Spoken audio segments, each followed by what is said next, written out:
Hey, what's happening, Wargamers? It's Leland here with another quick painting video for you. This time we're going to be doing the golden armor of a Custodes. So I like to start with a black primer, and then my go-to gold is the Vallejo metal colored gold, and that's going to be our base. So we'll start off with using Leland Flesh Shade, and this is just to give the warmer tone to the gold that we're going to be looking for. So we're going to start it off, and we're going to make sure it's very thin. I actually like to add about a drop of Flow Improver, Vallejo Flow Improver to this, just to thin it down. That way you're not tinting the armor, and it allows it mostly to pool in the details and the recesses. So just brush it around, make sure you're not getting too much of the detail obscured. As you can see here, it gives it a nice warm luster to it.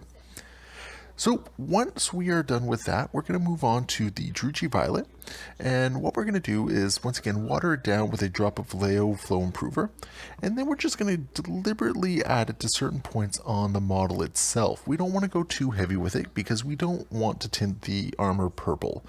We want to maintain that warm gold color. We just want the purple to go into the recesses of it.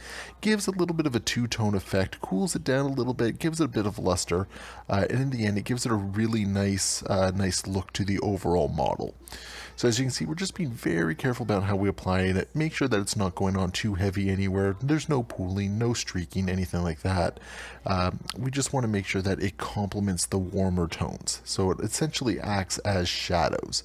This step will take a little bit longer in the whole process, but in the end, if you do it right, it's going to give you a really nice look. As you can see, we're starting to add some depth and some shade to the model itself using the Druchii Violet. So there you go, check it out there. So once you're done with that, you can let the washes dry, and you can move on to a dry brush of Golden Griffin.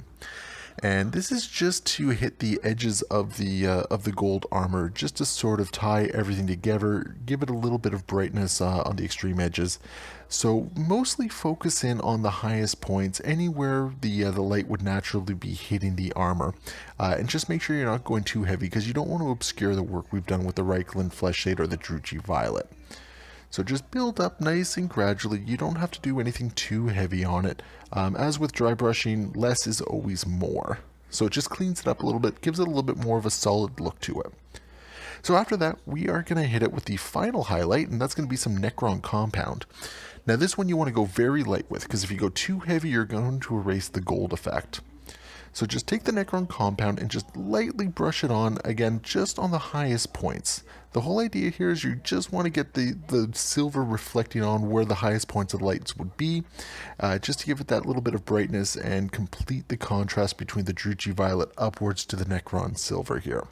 So just be very careful with it, just apply it nice and gradually. As always, less is more.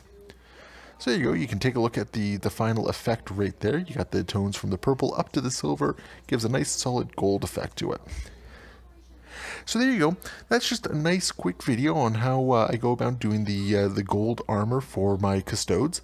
It's very quick to do. As you can see, this video took less than 5 minutes. It's all washes, all dry brushes. The longest part is probably going to be base coating your model gold. So hopefully you enjoyed this video. Leave a comment below on what you would like to see for future videos. And of course, be sure to like and subscribe if you want to see more content like this. Your support is definitely what keeps me going on this one, and I love to hear from all of you. So until next time, happy wargaming.